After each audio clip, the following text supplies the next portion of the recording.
Olá pessoal, Janela Vaticana chegando até você com um episódio especial preparado por nossa equipe.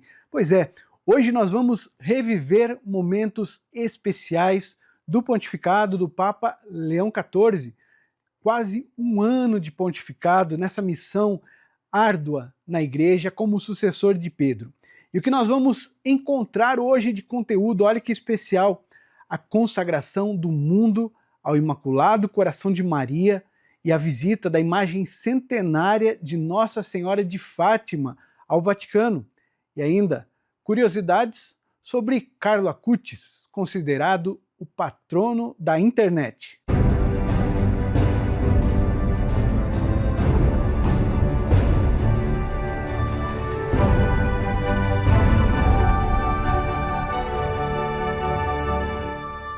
E olha que bacana, gente, nós temos acompanhado as viagens do Papa Leão XIV e agora a gente vai voltar um pouquinho no tempo, um breve tempo aí, né? O tempo passa tão rápido, mas nós vamos saber como foi a viagem do Papa Leão XIV à Turquia.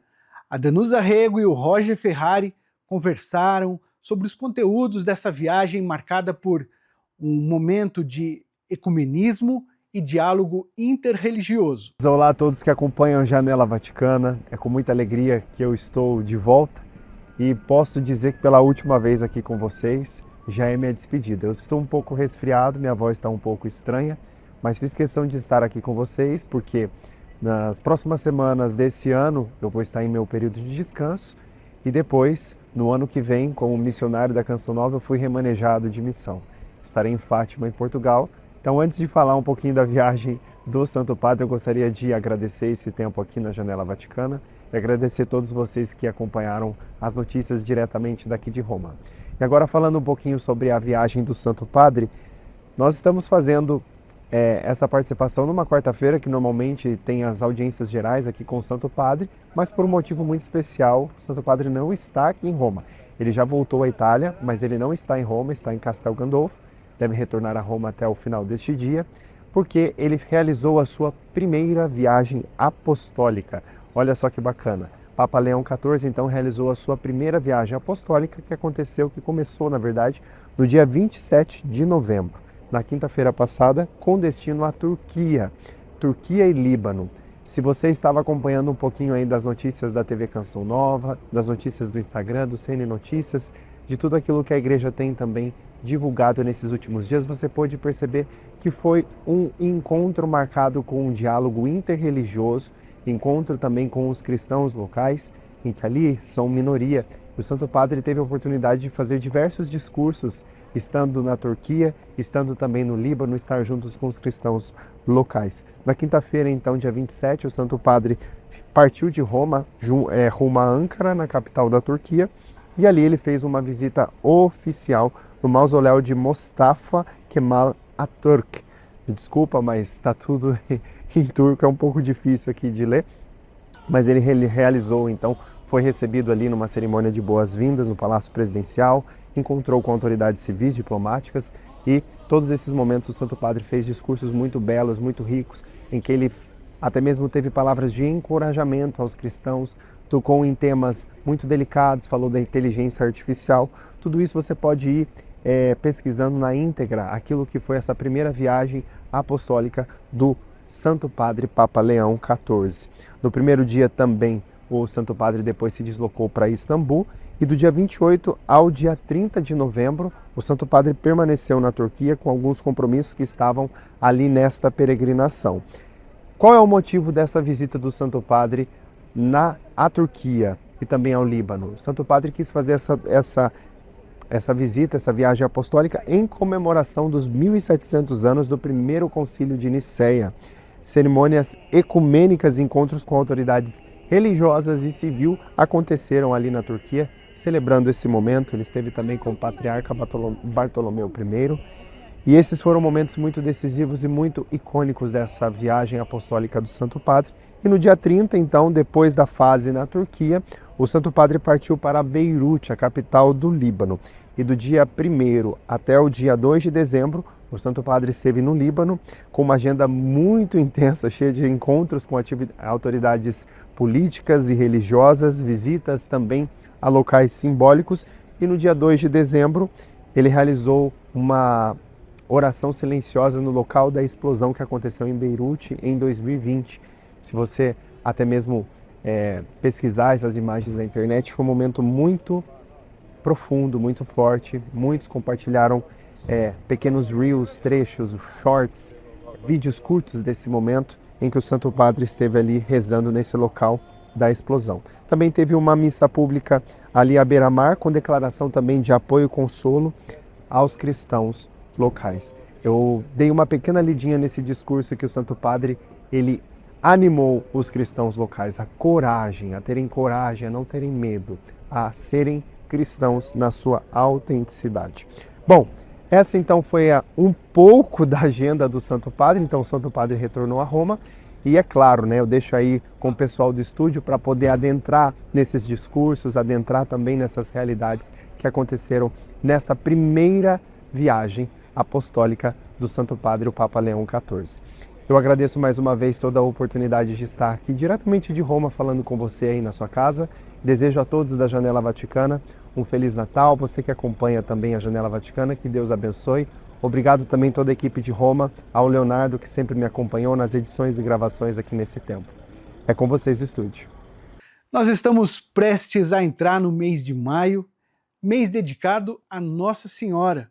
Por isso vamos reviver um momento especial no pontificado do Papa Leão XIV, a consagração do mundo ao Imaculado Coração de Maria e ainda a oração pela paz feita pelo Papa. Acompanhe.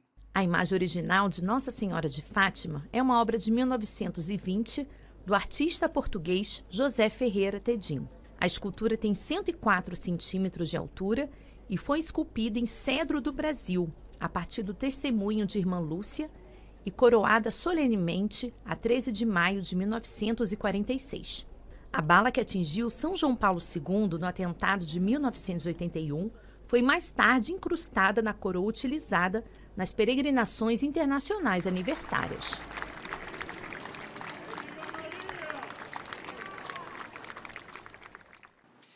Como eu disse para vocês, essa é uma grande graça para a nossa igreja, gente. Como vocês viram no finalzinho do vídeo, nós tivemos a oportunidade de ver as imagens aproximadas ali da coroa, onde está o projétil da bala que atingiu o Papa João Paulo II naquela ocasião do atentado, que quase o levou à morte, né? E nós sabemos que Nossa Senhora de Fátima, nas suas aparições, ela trouxe revelações sobre esse atentado e de uma forma providencial o projétil foi acoplado ali na coroa. E quando nós estávamos aqui produzindo esse programa, a gente conversava na nossa sala ali de produção. E o interessante é que a coroa já havia sido confeccionada, né? E o Adilson, nosso querido irmão de comunidade que estava conosco ali na partilha, ele dizia que havia um lugar que deu para acoplar certinho, como você pôde ver aí nas imagens, o projétil que atingiu o Papa João Paulo II, São João Paulo II, que quase o levou à morte.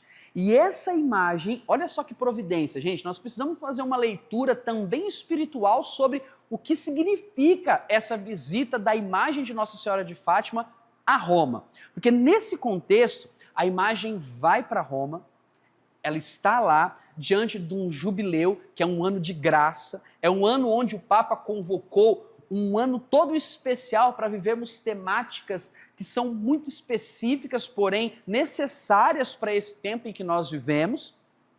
E dentro do jubileu mariano, da espiritualidade mariana, o Papa convoca a ida da imagem para lá com toda essa espiritualidade e ele convoca para o dia 11 de outubro a oração pela paz.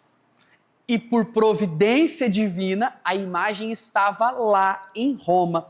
A imagem que porta um projétil que representa uma violência, um atentado, ela estava lá e ali diante dela, não somente o Papa faz uma consagração ao mundo todo, a Virgem Maria, mas ele também convoca a oração pela paz. Que o Papa convocou, como você acompanhou nas redes sociais, nós falamos aqui também no Janela Vaticana, a oração pela paz, que foi no último dia 11 de outubro agora, e a imagem estava lá. E nós rezamos e nós meditamos, como você pode acompanhar aí nas imagens, a oração onde o Papa consagra o mundo e numa vigília maravilhosa acontece ali a oração pela paz, onde o pedido de paz vem pela intercessão da Virgem Maria.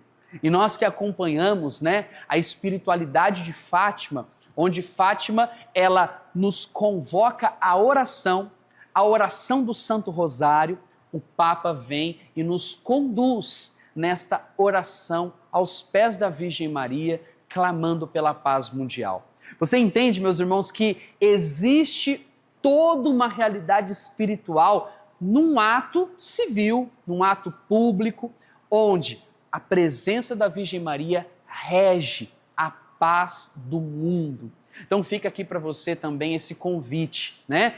Nós aqui bem falamos no Janela Vaticana, toda a experiência que nós vivemos aqui é para que a gente possa conhecer e amar ainda mais a nossa igreja, e aqui fica a oportunidade de você conhecer e amar ainda mais a Virgem Maria.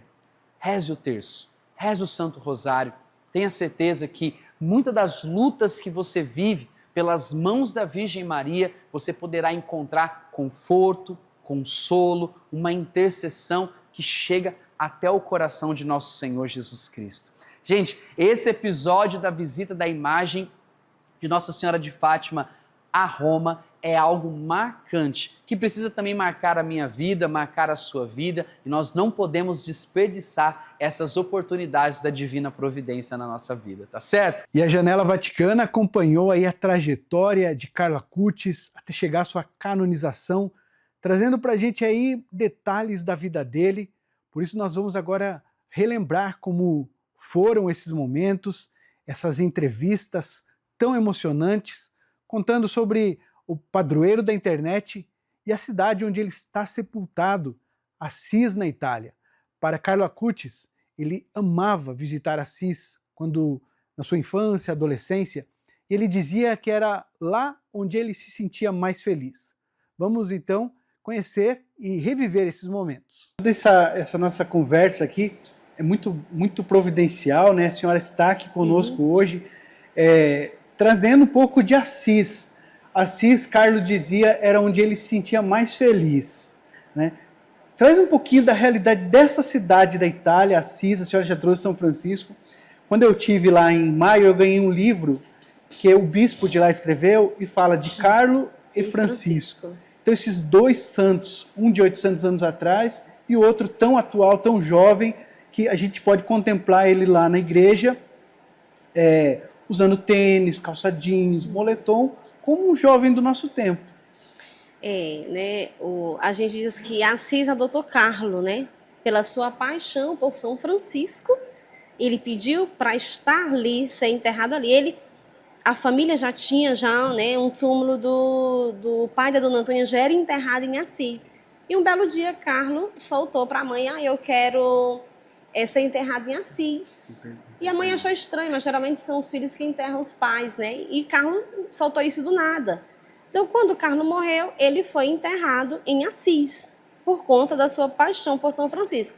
Tanto que no túmulo dele, quem está lá no cemitério, a gente contempla a Basílica de São Francisco, né? Nós sabemos que Assis é uma cidade medieval, né? Cidade de São Francisco e Santa Clara, então uma cidade eucarística, porque eram já dois apaixonados pela Eucaristia, e agora com Carlo, resgatando essa paixão pela Eucaristia, né? Então, assim, Carlo, quando ele começou a fazer a pesquisa sobre os milagres eucarísticos, ele disse que tinha sonhado com São Francisco. Nossa. E São Francisco pedindo que ele divulgasse a Eucaristia.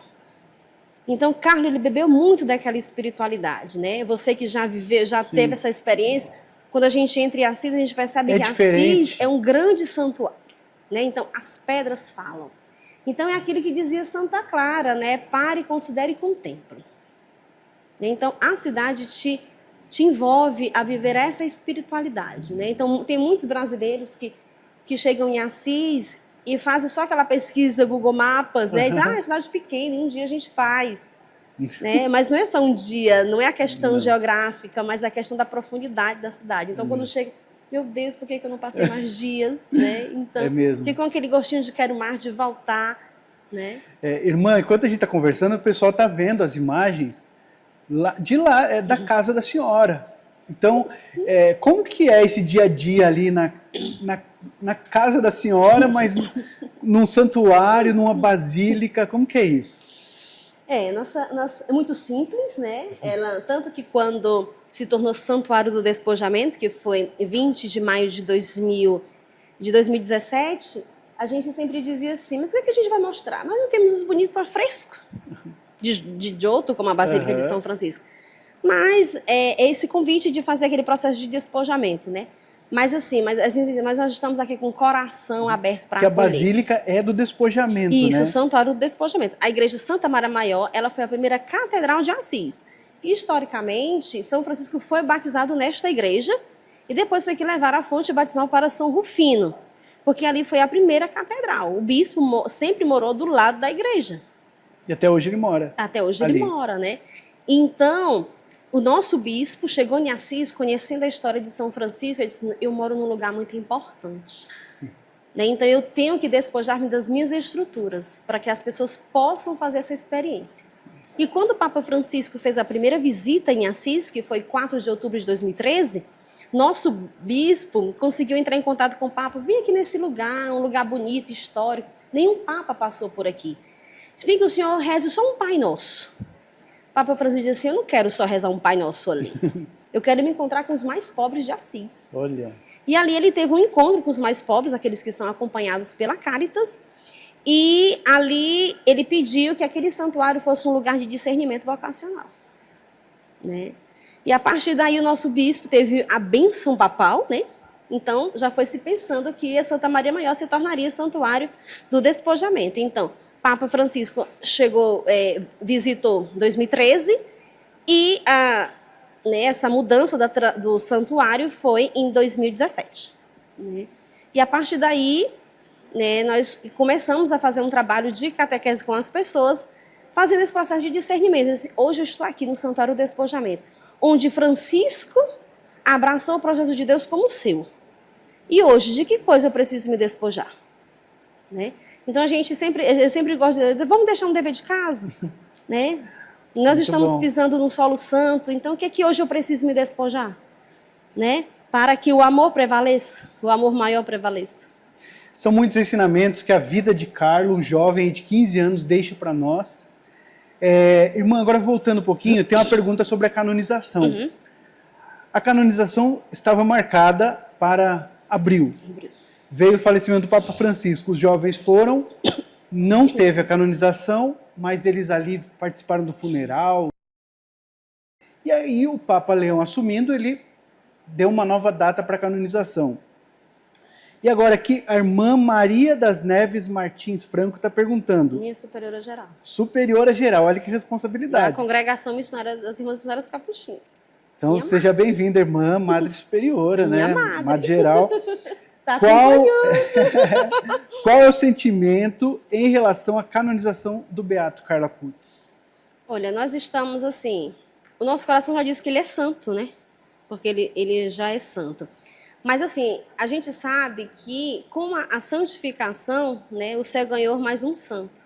E Carlos dizia que depois dele virá muitos santos jovens. E o nosso santuário já está sendo um lugar de conversão e de esperança. Então o sentimento é muita alegria. Nossa, sabe? arrepia, ó.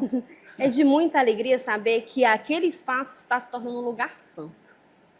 Então, e a gente, como missionária capuchinha, a gente tem essa responsabilidade de que aquela experiência, aquela nossa experiência que está ali no dia a dia, se torna carne. Porque até do nosso sorriso, da nossa alegria, tem que transparecer, porque nós estamos convivendo com a santidade. Né? Então, é uma responsabilidade, nós, da irmã missionária capuchinha que está ali, né, de ter esse coração assim, que acolha. Né? Aí eu sempre gosto de dizer, quem vai em Assis tem que pedir a benção a São Francisco, Santa Clara, Carla Cuti e as Capuchinhas. Senão não forem Assis. Ah, então eu fui, porque eu Você foi. fiz tudo isso e pedi a benção fazer umas Verdade. capuchinhas. Aí, ó, missão completa, peregrinação completa. Do urgência plenária. Irmã, é bonito, a senhora falou das pessoas que vão ali buscar conversão, os jovens, mas a minha experiência como pai e vários pais que foram comigo, nós fomos para rezar pelos nossos filhos. Também tem esse outro lado. Hoje é dia de Santa Mônica, né? Uma mãe santa que rezou pela conversão do filho. 40 anos. Tem muitos pais indo rezar pelos filhos lá? Muitos, muitos. E assim, desde a gestação. Porque para a dona Antônia, o primeiro milagre foi ela poder engravidar depois de 5 anos, né? Então lá vão muitas mães pedir a graça de engravidar. E um dia tinha uma senhora chorando muito com uma criança no braço, né? E eu fiquei preocupada, fui dar uma assistência, perguntando se ela estava precisando de alguma coisa. A gente já imaginou, será que a criança está doente? Ela está desesperada assim, com esse choro tão forte. E ela, não, irmã, eu estou aqui só para agradecer. Porque há 20 anos eu pedi um filho. Nossa. E Carlo intercedeu. Então está Testemunho. chegando muito Carla, né, desde a gestação. Olha. As mães estão consagrando os filhos a Carlo. Nossa. E tem dia que a gente... Porque durante o dia as pessoas chegam, vão trazer as graças, né? Então deixam muitos símbolos, né? Desde o cabelinho, do embigo, sabe? Vão deixando ali os sinais. Então muitas crianças, Muitos testemunhos muitos que chegam. testemunhos. Olha só, que bênção, né, irmã? É. Incrível, viu? Olha, a gente fica emocionado, né, com tanto testemunho, porque a gente sabe realmente que Deus faz, mas quando a gente ouve um testemunho concreto como esse, 20 anos esperando uma gestação, se concretizando, e a pessoa apresentar lá, deve ser muito, muito tocante para a senhora também contemplar isso. Isso. E vão muitos, né? Vão muitos. Agora, com a santificação, nós vamos passar a conhecer a jovem do milagre, né? Porque nós ainda não conhecemos. Mas a mãe dela passou 12 horas em oração ali. Com certeza passou por nós. Nossa. E ela já foi no santuário, né? Não se expôs, assim como a jovem do milagre. E nós vamos passar a conhecer no dia da santificação, a Valéria. Agora, como que é para vocês ali no dia a dia? Porque é um santo do nosso tempo. Então, é diferente quando a gente fala São Francisco de Assis, a gente não vai poder conhecer a mãe de São Francisco, os irmãos de São Francisco, ou os primos de Santa Clara, mas o Carlo Acutis, a mãe dele visita a igreja, o pai dele, os irmãos. Como que é isso, assim, no dia a dia? Vocês têm esse contato? Conta um pouquinho para o pessoal em casa. Sim, nós temos o contato, sim, mas eles tentam preservar bastante. Antes, quando o túmulo do Carlo era fechado, quase todos os dias ela participava da missa conosco. Mas depois que abriu e aumentou os compromissos dela também, é difícil ir, geralmente quando tem um evento, porque elas se sentem às vezes até incomodadas, porque as pessoas querem chegar, querem tocar, elas falam, olha, santo é meu filho, vão para ele. E assim, irmã, eu não venho muito aqui para não criar confusão. Ela diz assim. Mas uma vez eu falei para ela, olha, quando a senhora quiser vir, a senhora vinha quando a igreja estiver fechada, a gente abre pela sacristia e a senhora pode vir rezar pelo seu filho. E ela olhou para mim e disse assim, mãe, eu posso fazer isso? Olha. Aí eu disse assim, mas se a senhora não puder, quem vai poder? Sabe, quer dizer, a simplicidade desta mãe, né? Esse despojamento que esta família teve, né? De doar o filho para a igreja, né? E foi o Carlo que evangelizou a família. É o Carlo que evangelizou, né? E quando ela diz assim, eu fui obrigada a estudar alguns cursos de teologia para entender meu filho, né? Que bênção, né, irmã? Que bênção. E agora, irmã, quando na data anterior da canonização, passou um mar de jovens por lá. Continua passando? Continua. Tem expectativa para o dia 7 de setembro? Deve passar mais? A senhora vai estar lá? Eu vou estar, né? Mas assim, nós tivemos bastante agora, as irmãs, como eu vim para o Brasil em julho, as irmãs estão partilhando que, assim, com o Jubileu da Juventude, então passam muitos jovens, né? Muito. Nós estamos com alguma expectativa, mas eu, particularmente, acho que não com aquela intensidade, né? Porque nós trabalhamos como se a canonização tivesse acontecido, né? A Assis estava preparado para isso, E assim, era multidão, né? Multidão em Assis. E a gente não sabe, né? Quando o Papa Francisco ficou doente, eu disse para Carlos, Carlos, cuide do Papa. Você cuide dele. E Papa Francisco, segunda de Páscoa, né? Nós estávamos na igreja quando recebemos a notícia. Eu fui diretamente do Carlos. E agora, criatura? Como é que vai ser a tua festa? Como é que vai ser agora sem a tua santificação? 27, vão anular. Mas era como se ele dissesse para mim, sabe? Assim, eu ofereci meu sofrimento pelo Papa e pela igreja. Eu ofereço a minha santificação.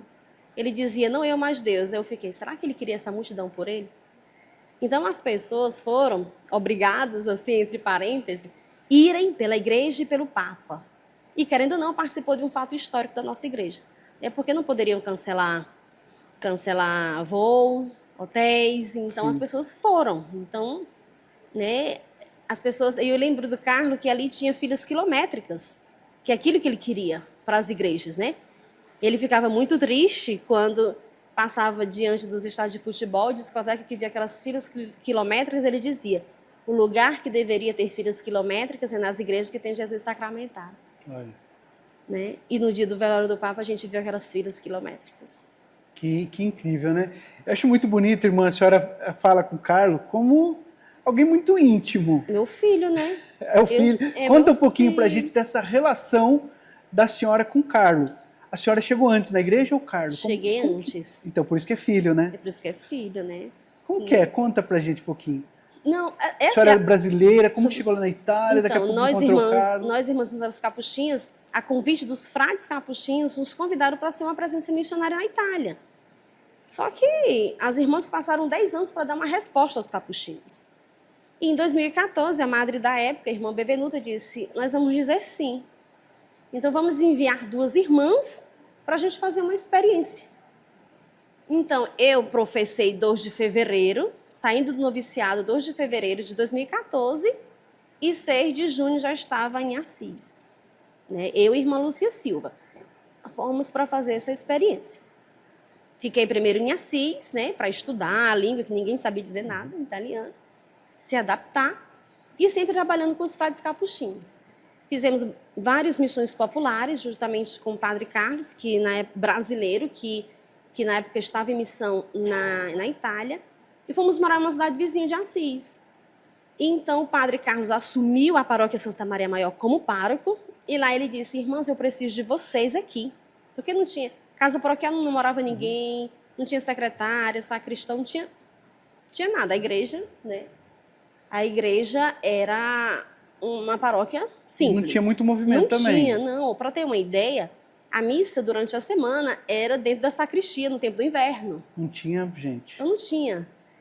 Então, nós fomos para lá a convite de padre Carlos, que foi o nosso primeiro reitor do santuário, né? E lá, começamos a nossa missão, né? Nós começamos a preparar tudo. Nós estamos aprendendo, né? Porque cada dia acontece uma coisa diferente, não, tem que mudar, né? E estamos lá já... Carlos chegou e trouxe os amigos, porque a senhora falou que ele tem o dom de fazer amizade. Tem o dom de fazer amizade. Todo dia então, chegou um amigo. Todo dia. Olha, a Josi que está aqui foi através do Carlos, a Priscila que está aqui através do Carlos. O mundo, sabe? Você através do Carlos, então é assim. Você também através do Carlos. O Rodrigo também. Então, ele tem este dom, né? Ele tem esse dom. Então, nós estamos lá desde 2017, janeiro de 2017, lá em Assis. E chegar o Carlos nesse processo, tudo muito novo, né? Então, assim, é uma grande alegria. Todos os dias, quando a gente fecha a igreja, que tem que limpar o túmulo, né? Diz, meu filho, como é que você está? Você está cansado, você ouviu demais, sabe? Descanse, né? Uhum. Então, tem essa relação. Sim. Tem essa relação. E, às vezes, as pessoas vão, tocam, né, no vidro, beija, aí eu limpo. Tem aquela sensação de deixa assim. Não, meu filho, tem que limpar, senão vai dizer que eu não estou cuidando de você. E a gente quer tocar, né? E a gente quer tocar. Eu fui lá, eu quis tocar. É verdade. Todo mundo que vai quer, né, estar ali perto, rezar e contemplar. Muito forte. Olha, a gente tem uma pergunta aqui, irmã. É da Patrícia Firmino. Irmã. Sua irmã. Todo mundo ligado, né? Qual foi o momento mais especial que você vivenciou ao lado do Carlos Acutis? Tem vários momentos, mas o que me toca, assim, o que toca muito são os sonhos com ele, né? Assim, o último foi muito forte. Eu tive 3 sonhos com ele. O primeiro era a gente brincando de videogame.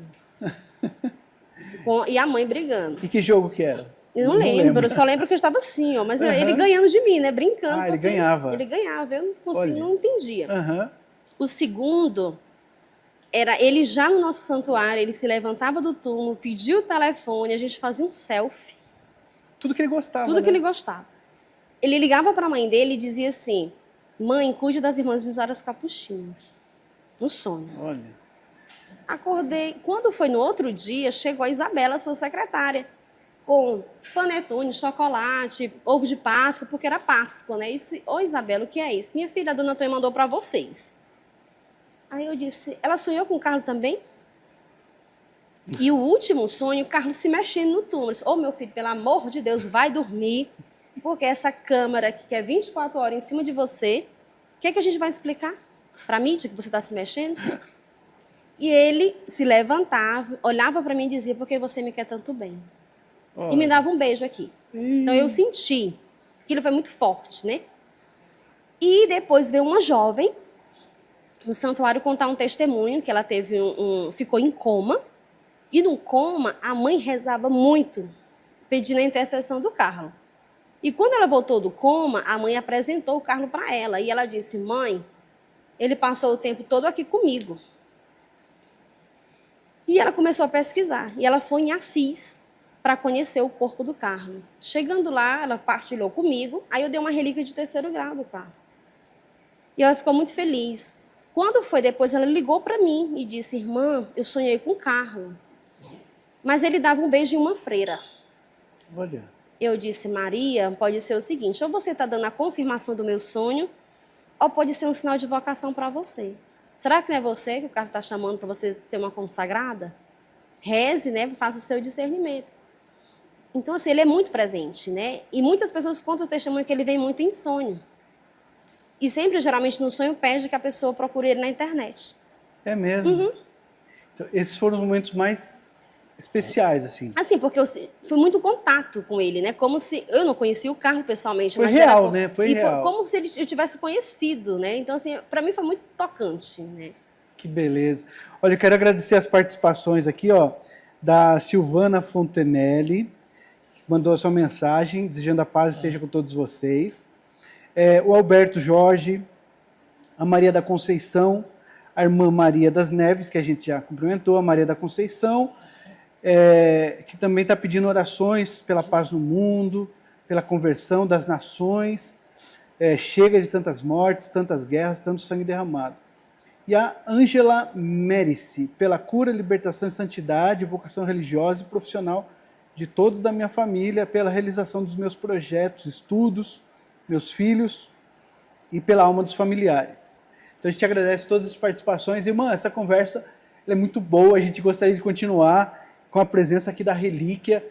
A senhora poderia deixar uma mensagem final, mas também conduzir um momento de oração para a gente, com o Carlos, pedindo para que, pela intercessão de Carlos, todos nós, todos que estão acompanhando, sejam abençoados.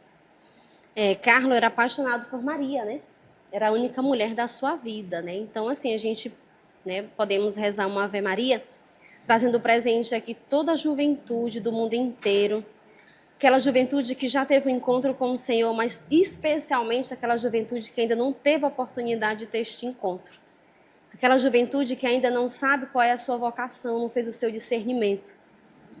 Nós que estamos ainda, né, no mês vocacional, então pedir que Carlos interceda aos jovens, que se descubra a sua vocação, seja sacerdotal, religiosa, laical ou matrimonial, que sejam vocações santas. Ave Maria, cheia de graça, o Senhor é convosco.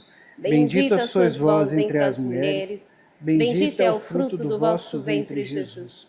Santa Maria, Mãe de Deus, rogai por nós, pecadores, agora e na hora da nossa morte. Amém. Beato Carlos Acutis, rogai por nós. São Francisco e Santa Clara de Assis, rogai por nós. Irmão, uma última mensagem aqui para a gente encerrar.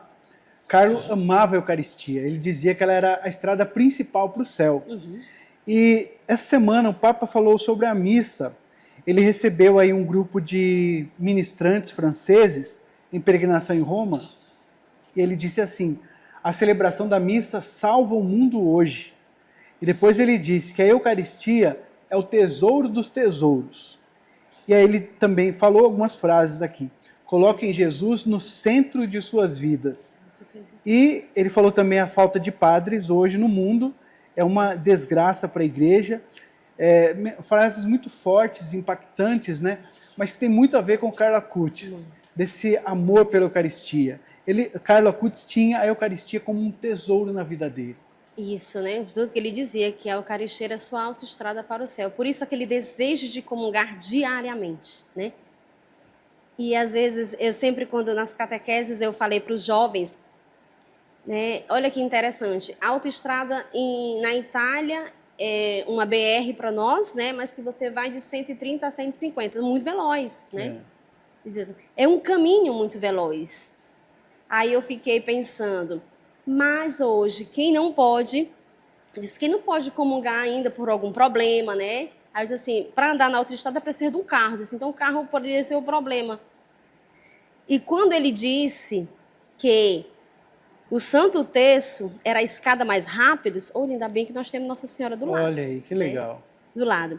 Mas assim, essa paixão de Carlo pela Eucaristia, quando ele dizia que quando nós queremos nos bronzearmos, nós estamos diante do sol. Mas quando nós queremos se tornar santo, nós estamos diante de Jesus sacramentado, né? Aquela testemunho que ele falou ao Pai, né? Que quando o Pai o convidou a ir à Terra Santa, aquilo para mim é um tapa na cara. Ele disse, Carlos, vamos à Terra Santa, porque lá a gente vai conhecer os lugares de Jesus. E o Carlos, não quero ir. E o Pai, como você é um catequista, comunga todos os dias, não quer onde Jesus esteve? E ele disse, não precisa onde ele esteve. Eu preciso onde ele está. Em cada igreja que tem Jesus sacramentado. Isso Carlo Acutis. Isso Carlo Acutis respondeu. Disse. Respondeu para o Pai. Quer dizer, para nós é uma lição. Sim. Sabe? Eu disse assim, eu queria tanto ter razão, mas com essa do Carlo e agora? Porque às vezes a gente se esquece. Nós estamos com um tesouro do nosso lado, né? Uma vez um jovem, uma criança em Assis me disse, eu falando, né, de Carlo e aquele amor por Jesus Eucaristia, ele olhou para o Santíssimo e disse, nossa, irmã, parece um caixa forte, né? Eu disse, é um caixa forte, porque ele está cheio de amor para dar. Olha, que sabedoria, né, irmã? Que sabedoria. Sabe? Irmã, então, parabéns pela linda missão da senhora. Obrigado por estar aqui conosco hoje. E, se for possível, nos leve também e reze por nós lá em Assis. Com certeza. Todos nós, todos que estão acompanhando, nossas famílias. E a gente reza pela missão da senhora aqui. Obrigada, viu? Nós estamos contando com as orações de vocês para a missão Capuchinha também cresça também, né? Porque nós estamos a serviço da igreja e da missão, né? Amém. Vai crescer para a glória de Deus. Eu disse a Carlo, né? Olha, Carlo, você vai se santificar, o nosso fundador, venerar Frei João Pedro, foi seu conterrâneo em Milão, que era milanês, morou na Itália, era italiano e veio para o Brasil em missão. Agora você vai ajudar a gente, viu? Bom, chegamos ao final deste episódio especial em que nós aí fizemos uma verdadeira retrospectiva de momentos tão marcantes nesse pontificado do Papa Leão XIV. Apenas um ano, mas quanta coisa nós já temos vivido, acompanhado os apelos de paz, os ensinamentos do Papa Leão, sua atenção para com as pessoas. Tudo isso você fica mais perto do Papa, aqui na Janela Vaticana, aqui você fica de verdade, no coração da igreja. Até a próxima!